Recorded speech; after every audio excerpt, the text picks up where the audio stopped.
Good morning mga kabaraot. For today's video po, tara't samahan niyo akong gumawa ng chili oil and garlic. Yan. So first time ko lang pong gagawa nito, kaya titingnan po natin kung mape-perfect ba natin ang paggawa ng chili oil.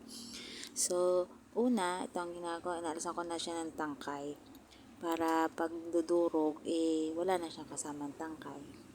So, habang nagaganyan nga po pala ako is nagluluto pa ako ng laing. So, tamang-tama.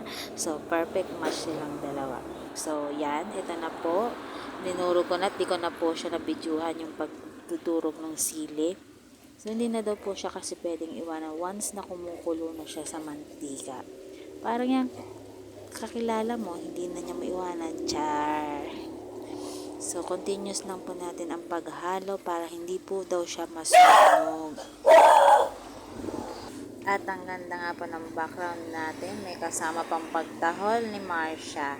So, yan, continuous lang po natin yan at sa mahinang apoy lang po yan natin lulutuin. So, habang hinahalo-halo natin itong chili garlic oil, tulad ng paghalo-halo niya sa'yo, charot.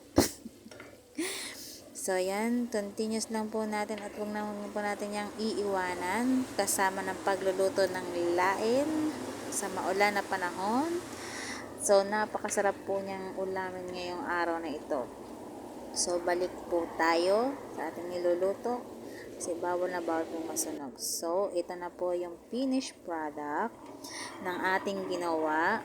Kaso lang po may kaunting kapalpakan akong ginawa.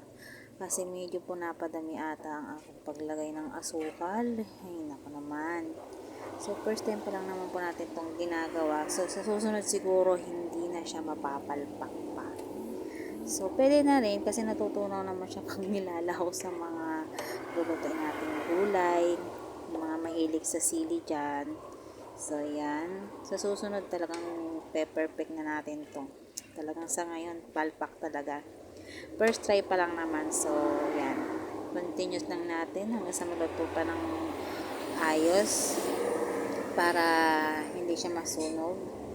So, mga ilang minuto pa to para bago maluto. So, yan.